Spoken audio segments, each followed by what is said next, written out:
नमस्ते विद्यार्थी मित्रों। कक्षा 12वीं में हिंदी में आज हम बात करेंगे रुबाइया। हमारा आरोह भाग 2 पाठ्य पुस्तक में 9वां काव्य पाठ है जिसका नाम है रुबाइया और साथ में गजल भी है। आज हम रुबाइया के बारे में बात करेंगे जिसके रचयिता है फिराक गोरखपुरी जी।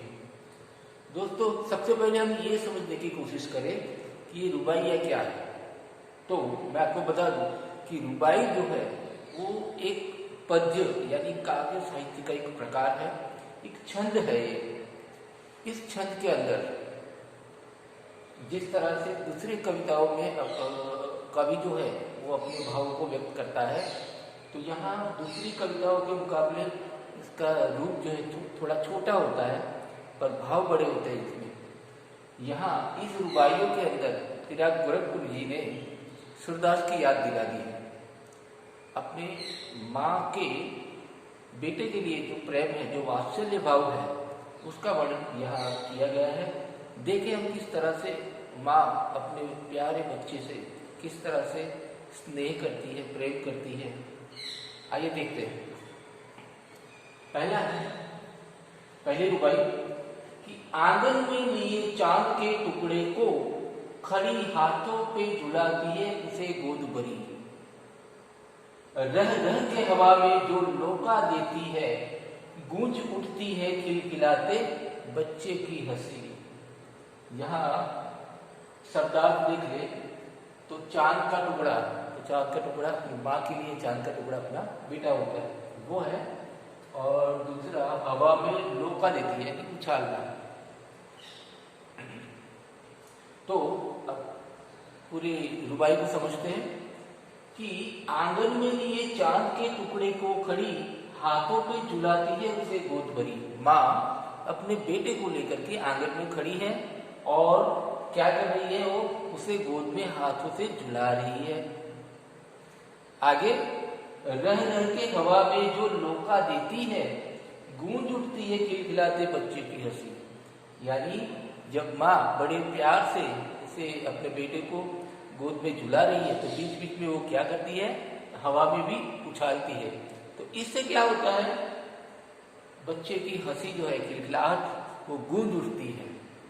तो ये एक सबसे बड़ी बात है माँ के लिए और बेटे के लिए भी कि इतना अत्यधिक प्रेम होता है माँ का कि वो किसी भी हाल में यही सोचती है कि मेरा बेटा किस तरह से हंसे।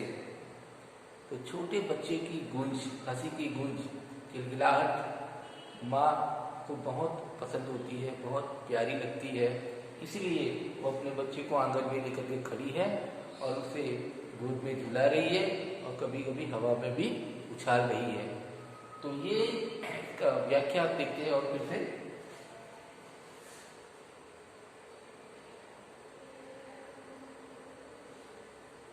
शायर कहता है कि एक माँ चांद के टुकड़े अर्थात अपने बेटे को अपने घर के आंगन में लिए खड़ी है, वही अपने चांद के टुकड़े को अपने हाथों पर झुलाने लगती है। बीच बीच में वह उसे हवा में उछाल भी देती है और इस प्रक्रिया से बच्चा प्रसन्न होता है तथा बच्चे की खिलखिलाहट भरी हंसी गूंजने लगती है। अब इसका विशेष देखें।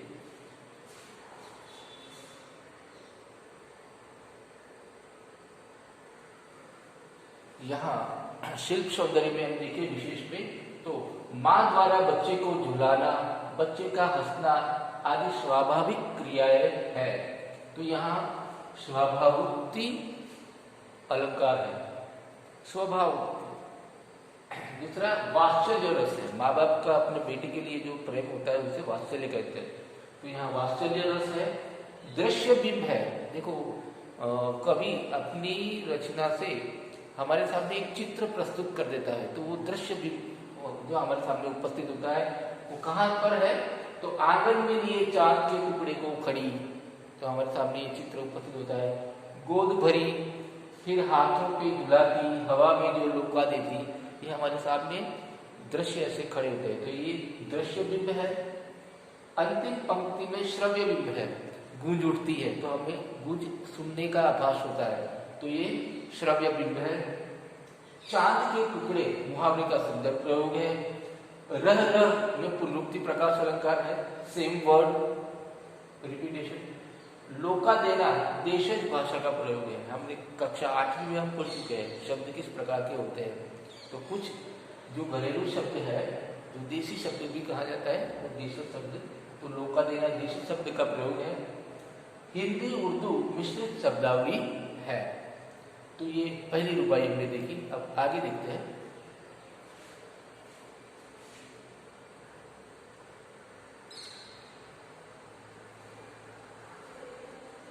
फिर से वही वात्सल्य भाव की बात है कि माँ अपने बेटे को नहला रही है, कंघी लगा रही है, तो किस तरह का चित्र प्रस्तुत होता है। तो नहला के छलके निर्मल जल से उलझे हुए गेसुओं में कंघी, किस प्यार से देखता है बच्चा मुंह को करके जब घुटनियों में लेके पिन्हाती कपड़े। कितना अच्छा यहाँ दृश्य उपस्थित हुआ है। पहले शब्द को समझ देता है। नहला के छलके यानी हिलते डुलते, निर्मल यानी पवित्र साफ, गेशुओं मतलब केसुओं सर के बाद, कंघी तो बताया मैं। तो अब देखते हैं क्या है चित्र, क्या भाव बताना चाहते हैं शायद। तो कहते हैं कि अपने बेटे को निर्मल जल से, जो हिलता डुलता जो पानी है, उससे अपने बेटे को नहलाती है माँ, और फिर उसके उलझे हुए जो बाल हैं करके वहां पर कंघी लगा रही है। और फिर क्या करती है माँ, बड़े प्यार से बच्चा जो है अपनी माँ के चेहरे को देखता है। कब देखता है? जब घुटनियों में लेके पिन्हाती कपड़े, जब माँ अपने घुटनों के बल बैठ जाती है नीचे और अपने बेटे के सर पर कंघी लगाती है, तो उस वक्त माँ बड़े प्यार से अपनी माँ को देखता है। तो बड़ा ही सुहाना यह दृश्य बिंब हमारे सामने उपस्थित किया है। इसकी व्याख्या में देखें।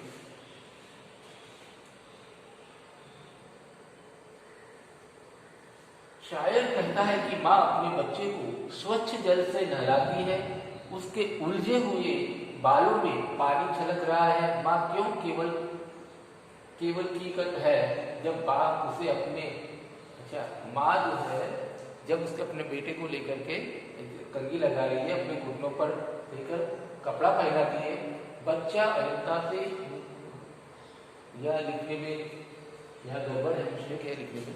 तो बच्चा जो क्या करता है, बड़े प्यार से अपनी माँ का दीदार कर रहा है। विशेष में देखिए,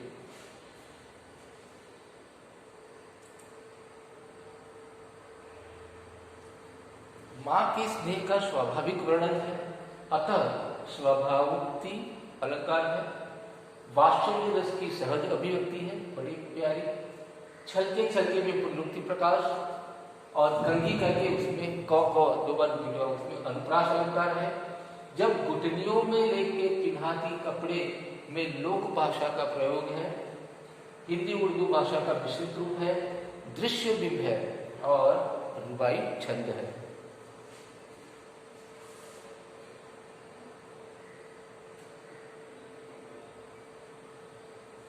अब बच्चे की बात, दिवाली के वक्त में बच्चा किस तरह से खुश होता है, प्रसन्न होता है, उसकी बात है। दिवाली की शाम घर उगते और सजे, चीनी के खिलौने जगमगाते लावे, वो रूपवती मुकड़े पई एक नई नमक बच्चे के घरौंदे में जलाती है दिए। यहाँ पर दिवाली के वक्त की बात है कि दिवाली के वक्त में क्या होता है, लोग अपने घर पर पुताई करवाते हैं, कलर करवाते हैं और अपने घरों को सजाते हैं। चीनी के खिलौने जगमगाते लावे, लोग चाइना के जो दिए होते हैं, खिलौने होते हैं, वो सब जगमगाते हुए लाते हैं। और यहाँ माँ की बात है, वो क्या करती है, वो रूपवती मुखड़े पे नई दमक, वो जो रूपवती है, जो सुंदर माँ है, वो अपने बेटे के चेहरे पर एक नई चमक लाती है, बच्चे के घरौंदे में जलाती है दिए, यानी घरौंदा यानी मिट्टी का घर। तो माँ इस तरह से बच्चे की दुनिया में एक नई रोशनी, नई चमक लाती है। देखें, इसकी व्याख्या देखते हैं।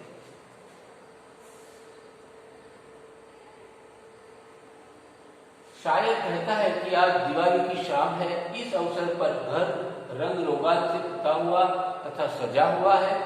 घरों में मिठाई के नाम पर चीनी के बने हुए खिलौने आते हैं, रोशनी भी की जाती है। माँ के सुंदर मुंह पर हल्की चमक सी आती है।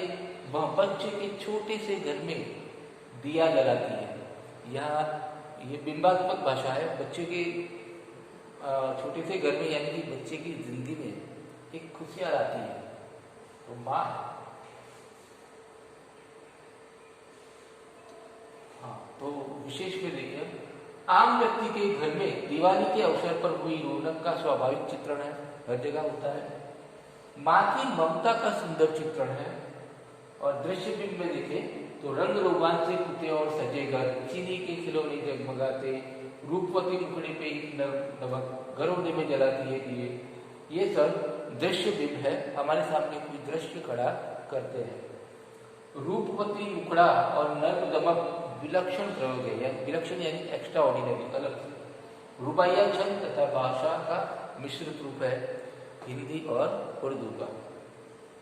आगे देखते हैं।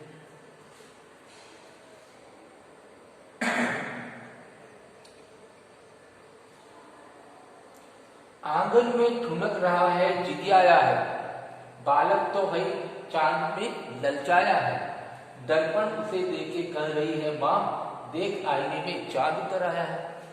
यहाँ कठिन शब्द देखे तो दर्पण यानी आईना, ठुनक रहा है यानी बनावटी रोना रो रहा है, जिदियाया यानी चित पर अड़ा है। यहाँ भी माँ और बेटे का जो वात्सल्य भाव है वो यहाँ दिखाई देता है। क्या हुआ है?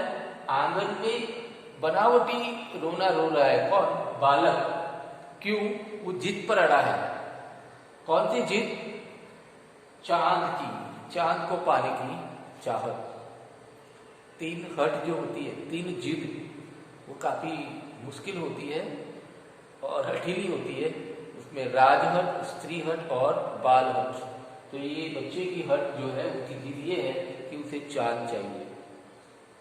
और ऐसे में एक समाधान, चांद तो हम ला नहीं सकते, तो माँ अपने बेटे की इस जिद को पूरी करने के लिए एक रास्ता आजमाती है।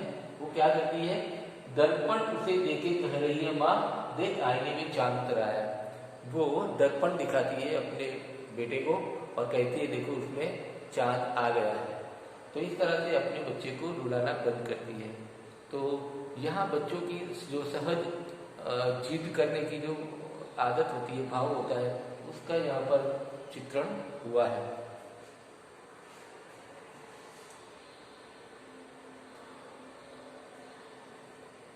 शायर कहता है कि छोटा बच्चा आंगन में मचल रहा है, वह जिद लगाए हुए है कि उसे आकाश का चांद चाहिए। जिसका मन उस चांद पर ललचा गया है। माँ उसे दर्पण में चांद दिखाते हुए कहती है कि देख बेटा, दर्पण में चांद उतर आया है।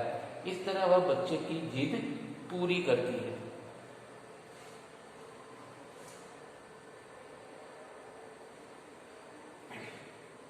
शिल्प सौंदर्य बच्चे की जिद तथा माँ द्वारा उसके समाधान का स्वाभाविक वर्णन है, अतः स्वभावोक्ति अलंकार है। जिदियाया और हई शब्द का प्रयोग विशेष है, जिसमें कोमलता में वृद्धि हुई है।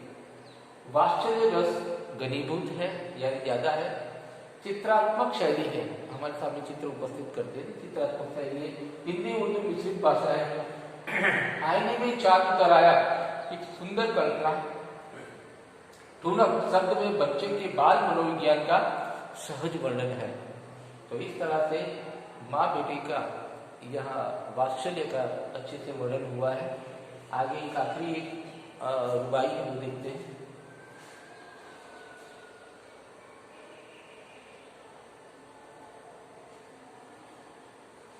रक्षाबंधन की सुबह रस की पुतली छाई है, घटा गगन की हल्की हल्की, बिजली की तरह चमक रहे हैं बच्चे, बाई के बांधते चमकते राखे। यहाँ रक्षाबंधन की बात की है। रक्षाबंधन में भी पवित्र रिश्ता जो है दुनिया का सबसे ज्यादा, वो भाई और बहन के पवित्र रिश्ते की बात है। साथ में रक्षाबंधन के वक्त जो बारिश का मौसम होता है, उस वक्त की भी बात कर रही है।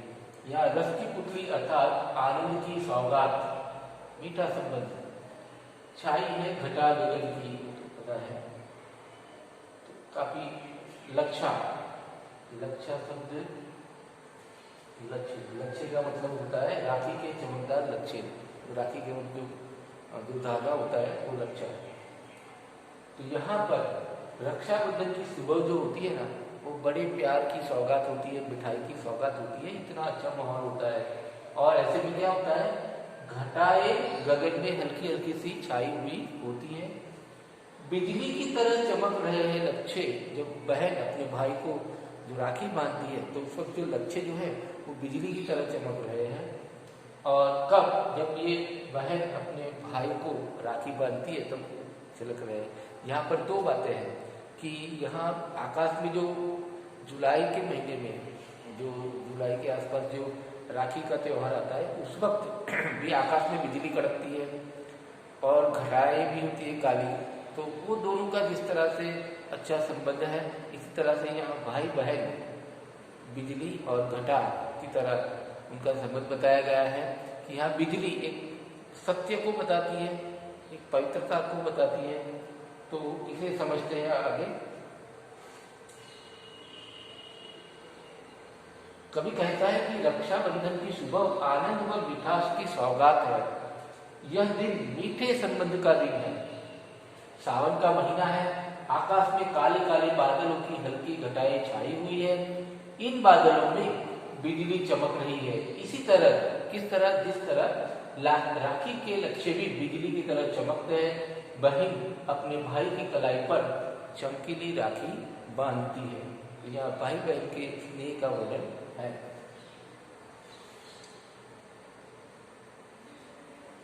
शिल्प सौंदर्य में हम देखें तो रक्षाबंधन के त्योहार का प्रभावी चित्रण है। उर्दू हिंदी मिश्रित भाषा है। हल्की हल्की में पुनरुक्ति प्रकाश अलंकार, बिजली की तरह चमक रहे लच्छे में उपमा अलंकार, किसी के साथ कंपेयर कर रहे थे वो उपमा अलंकार। प्रसन्न बालिका को रस की पुतली की संज्ञा दी गई है। रुबाई छंद का प्रयोग है।